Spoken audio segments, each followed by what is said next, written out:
بسم الله الرحمن الرحيم إن الحمد لله نحمده ونستعينه ونستغفره ونعوذ بالله من شرور أنفسنا ومن سيئات أعمالنا من يهده الله فلا مضل له ومن يضلله فلا هادي له ونشهد أن لا إله إلا الله وحده لا شريك له ونشهد أن محمدا عبده ورسوله أما بعد السلام عليكم ورحمة الله تعالى وبركاته.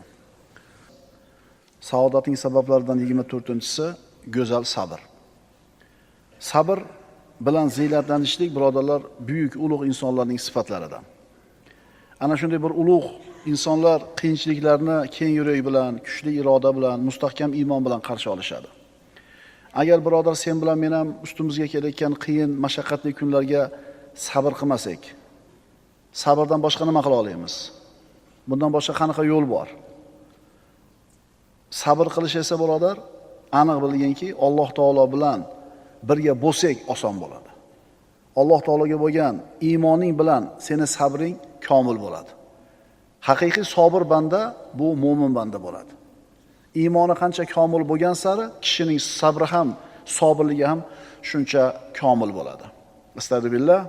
Wasbir va ma sabruka illa billah. Alloh taolo aytadi, sabr toqat qiling. Yolg'iz Alloh yordami bilangina sabr qilishga qodir bo'lursiz. Mana aytdik, Allohga iymoni komil insonni sabri ham komil bo'ladi. Sabr nima edi o'zi? Sabr shikoyat qilmasdan yashashlik. Sabr degani shikoyat qilmaslik. Alloh bergan kunga rozi bo'lishlik. Alloh bergan kunga qanoat qilishlik. Chunki sizga yoqmayotgan shu kun bundan bettarroq bo'lishi mumkin edi. Mana shu narsani o'ylang, shukr qiling, rozi bo'ling. Inson Alloh bilan birga bo'lar ekan, sabrli bo'lishligi oson bo'ladi. Sabr birodarlar, insonni baxtga, saodatga olib boradigan muhim sabablardan bittasi. Sababga birodarlar har kuni muhtojmiz. Har lahzada muhtojmiz. Eng katta sabr Allohning sabri. Eng katta sabrni Alloh taolo qiladi. Rasululloh sallallohu alayhi vasallam aytadilar, hech bir kishi eshitgan musibatiga Allohdan ko'ra sabrliroq emas. Kofirlar Allohning xotini bor deyishdi. Bolasi bor deyishdi. Allohni haqorat qilishdi. Alloh sabr qildi bunga. Sabr qildi, ularni rizqlarini qoldirmasdan ato qilaverdi. Demak, birodarlar, sabr qilishlik bu mo'minda topiladigan eng ulug' sifatlardan. Hammamiz bilgan Asr surasi. Val asr innal insana lafi khusr. Robbimiz subhanahu va taolo aytayaptiki, asrga qasamki, inson zoti bor, dunyoga kelibdi, ziyonga kiribdi. Qasam bilan aytayapti. Dunyoga kirding, ziyonga kirding. Faqatgina 4 ta sifat egalari bu ziyondan omonda. Iymon, solih amal, bir-birini haqqa chaqirish va oxirgisi sabr. Chunki siz iymoningiz bo'lsa, solih amalingiz bo'lsa, bir-biringizni haqqa chaqirsangiz-u, ammo mana shu ishlarning yo'lida keladigan mashaqqatga sabr qilmaydigan bo'lsangiz, bu amallar foyda bermay qoladi. Sabr birodar oxirgisi. Buyuklarning hayotiga qaraydigan bo'lsangiz, ularning hayoti xuddi ana shu balo, musibatlar musobaqalashadigan bir maydonga o'xshaydi. Bitta balo, bitta musibat ketmasdan turib ikkinchisi bostirib kelgan. Bular o'zlariga sabrni qalqon qilib olishdi, Allohga bo'lgan ishonch bilan o'zini himoyalashdi. Ulug' insonlarning yo'li shunday edi. Qiyinchiliklarni yengishgan, mushkullarni yerga tashlashgan, shu bilan g'olib bo'lishgan. Astagfirullah. Wasbir ala ma asabaka inna zalika min azmil umur. Sizga yetgan balolarga sabr qiling. Albatta mana shu ishlarning maqsadga muvofiqroqidir. Eng ulug' ishlardan bittasi. Ustingga bir qiyinchilik kelsa birodar, musibat kelsa, ishing fasobrun jamil deyish. Yusuf alayhisalomni bo'ri yeb ketdi deb akalari Yaqub alayhisalomga yolg'on xabardor berishdi. Yaqub alayhisalom nima dedi? Fasobrun jamil. Vallohul musta'anu ala ma tasifun. Endi meni ishim chiroyli sabr qilish, sizlar aytayotgan ishda menga Alloh taolo o'zi nima bo'lsin, yordamchi bo'lsin. Endi nima qila oladi? Endi nima qiladi? Sabr qiladi. Sen ham birodar, meni ishim chiroyli sabr deginda ishingni davom etkazaver, sabringda davomiy bo'l. Va yana qaytarib aytamiz, seni sabr toqat qilishliging Allohning yordami bilan bo'ladi. Parvardigor sabr qilishlikka quvvat ber, rozi bo'lishlikka, qanoatli bo'lishlikka o'zing quvvat ber deb Alloh taologa duo qil. Fasobrun jamil vallohul musta'anu ala ma tasifun. Fasbir sobran jamila. Bas chiroyli sabr bilan sabr toqat qiling. Mana endi chiroyli sabr qanaqa bo'ladi? O'ylab ko'rganmisizlar? Chiroyli sabr qanaqa bo'ladi? Indamay chizi qo'yib turishmi? Yo odamlarga borib shikoyat qilishmi? Chiroyli sabr qanaqa bo'ladi? Chiroyli sabr qiyinchilikdan qutulib ketaman deb aniq ishonib sabr qilishing. Bu ishni oxiri albatta yaxshilik bilan tugaydi deb ishonib sabr qilishing. Shu musibatga sabr qilsam, ajrga ega bo'laman deb aniq ishonib sabr qilishing. Shu musibatga sabr qilsam, gunohlarimga kafforat bo'ladi deb aniq ishonib sabr qilishing. Mana shu sabr chiroyli sabr deyiladi. Qiyinchilik birodar har qancha katta bo'lib kelsin, yo'ling qancha torayib ketmasin, baribir g'alaba sabr bilan birga bo'ladi. Sabr bilan birga bo'ladi. Inna ma'al usri yusra. Har bitta mashaqqat bilan birga bir qancha yengillik bo'ladi. Ishing yurishmayapti, bitta mashaqqat, lekin yurting tinch, taning sog', ko'chaga chiqib bemalol yuribsan. Yengillikmi? Tishing og'riyapti. Qolgan a'zolaring sog', qonni qursog'ing to'q, ishing yurib turibdi. Bitta mashaqqatni ko'rib turib boshingga kiyib olmagan. Ozgina sabr qil. Ana shu sabringni quvvatli qiladigan ishlardan bittasi shu yengilchiliklarda borligiga qarashliging. Undan tashqari har qanday amalning savobi qiyomat kunida birodarlar o'lchab beriladi. Masalan, bir vaqt namozni uyda o'qisiz, bitta savob bo'lsa, masjidda o'qisiz 27 barobar savob. 1 so'm ehson qilsangiz, Alloh taolo 10 barobar qilib qabul qiladi yoki 700 barobar qilib savobni ko'paytirib beradi. Hamma amalning beriladigan savobining hisobi bor. Faqatgina sabrning hisobi yo'q. Demak, bu juda ham bir ulug' amal. Astagfirullah, innama yuwaffas sabiruna ajrahum big'oyri hisob. Albatta sabr toqat qilguvchilarga ajr mukofotlari qiyomat kunida hisob kitobsiz, to'la to'kis qilib berilur. Hisoblanmasdan beriladi. Qaysi amalning savobi?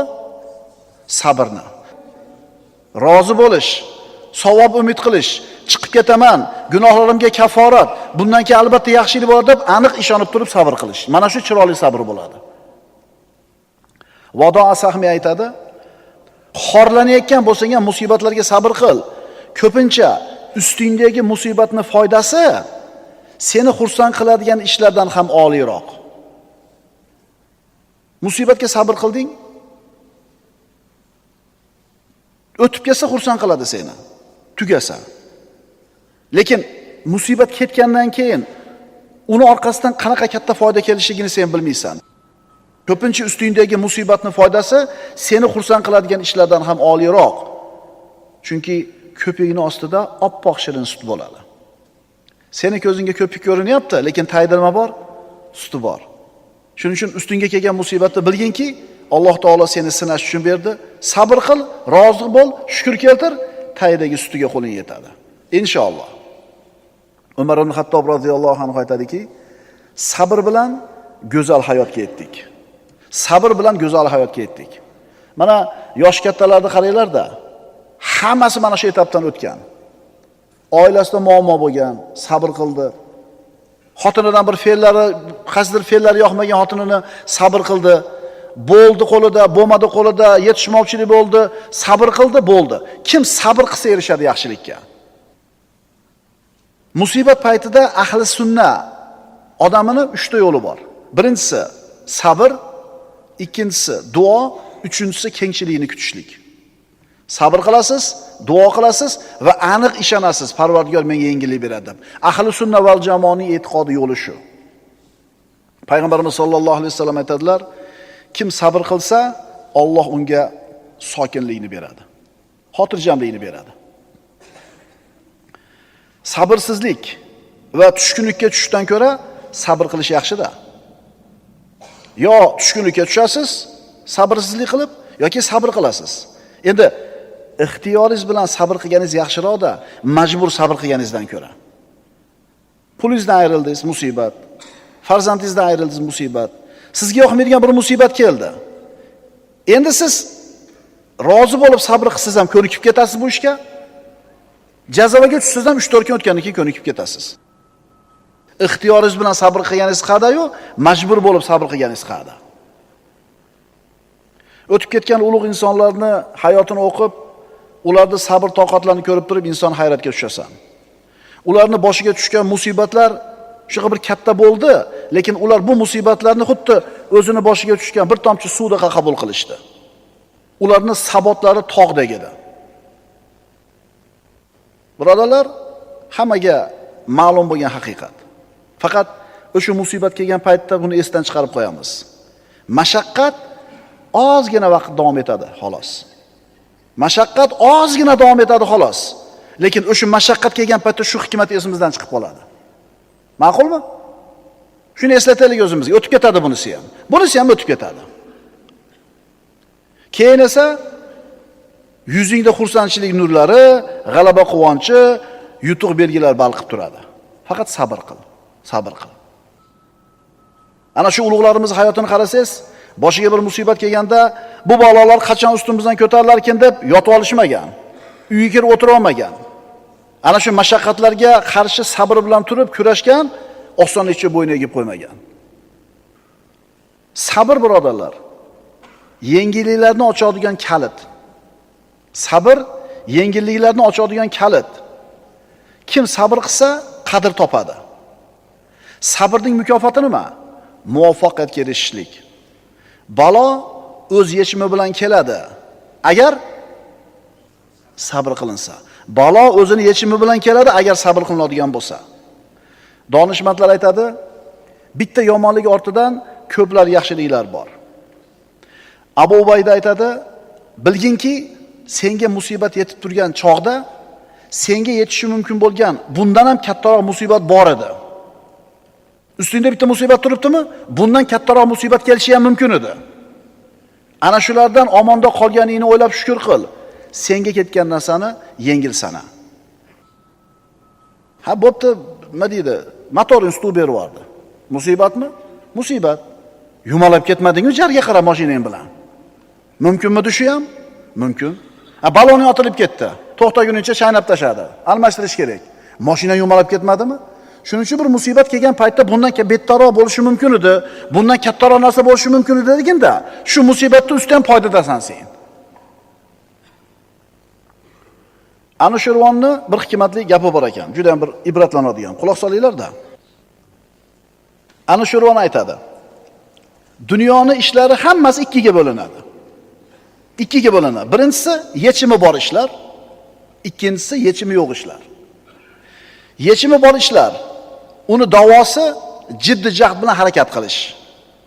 Endi yechimi yo'q ishlar, uni shifosi sabr qilish. Nima qilasiz endi shu ekan endi bor endi. Qilyapsiz, harakat qilyapsiz, bo'lmayapti, nima qilasiz endi? Nima qilasiz endi? Bolangiz mashina berib stolbaga uribdi. Kalitni olib qo'yish kerak edi. Uribdi, endi nima qilasiz? Bolani urasiz. Nima qilasiz endi? Dollar o'ynab ketdi. Sotib olish kerak edi 100 so'm bo'lganida. Mana endi qancha bo'ldi? Bobo oldi, endi joyiga shu nima qiladi? Demak, shuni Alloh xolagan ekan, bo'ldi. Tugadi. Demak, dunyodagi ishlar ikkiga bo'linyapti, birodarlar. Yechimi bor ishlar, yechimi yo'q ishlar. Yechimi bor ishlarni qo'lingizdan kelsa jiddiy jahd bilan harakat qilasiz.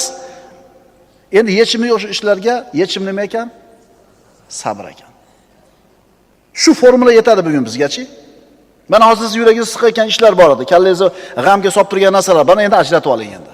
Qaysinisi bu? Hakimlar aytadi, yechimi yo'q mushkullarning yechimi sabr. Yechimi yo'q mushkullarning yechimi sabr. Kim sabrni lozim tutsa, albatta yutuqqa erishadi. Ishoq Obid aytadi, Alloh taolo bir bandasini og'ir musibatlardan saqlash uchun gohida uni yengil musibatlar bilan imtihon qiladi. Katta balodan saqlashlik uchun Alloh taolo kichkinasini beradi. Demak, yengil bo'lgan mana shu musibat aslida ne'mat ekan. Kim bir musibatga sabr qilib, bu muammodagi Allohning tadbiridan rozi bo'lsa, unga musibat orqasidagi yashirin foydalar ochiladi. Buzurgi mehr aytadi, sabr qilib najotni kutish havas qilarli maqomlarga olib boradi. Sabr qilib najotni kutish odamlar havas qiladigan maqomga olib boradi. Jannatiylar jannatga kirganida ularga aytiladi. Astagfirullah, salamun alaykum bima sabartum fa ni'ma uqbaddar. Sabr toqat qilib o'tganlaringiz sababli sizlarga mana shu jannatda tinchlik, osoyishtalik bo'lgan. Nima uchun? Nima qilgani uchun? Sabr qilganligi uchun. Alloh taolo Qur'onda Ol Imron surasida aytadi, astagfirullah. Ya ayyuhallazina amanu isbiru va sabiru va robitu vattaqulloha la'allakum tuflihun. Ey mu'minlar, sabr qilinglar va sabr toqat qilishda ustun bo'linglar. Hamda doim hozir bo'lib turinglar. Allohdan qo'rqinglar, shunda shoyat najot topsanglar. Najot topishlikka shart qilinayotganda birodarlar, sabr toqat birinchi navbatda aytilyapti. Sabr toqat qilganga najot bor ikki dunyoda. Birodar, sabr qil, albatta najotga erishasan. Bu Allohning va'dasi. Chiroyli sabr qilishlik insonni saodatga olib boradi. Chiroyli sabr qilish qanaqa bo'ladi? Qiyinchilikdan qutulishga aniq ishonib sabr qilishing. Ishingni oxiri yaxshiligi bilan tugashiga aniq ishonib sabr qilishing. Musibatga sabr qilsam, aniq ajriga ega bo'laman deb ishonib sabr qilishing. Gunohlarga kafforat bo'ladi deb aniq ishonib sabr qilishing chiroyli sabr bo'ladi. Fasobrun jamil. Biz ishimiz chiroyli sabr qilishlik. Saodatning 24-sababi go'zal sabr. Aqulu qawli hada va astaghfirulloha li va lakum. Assalomu alaykum va rahmatullohi ta'ala va barakatuh.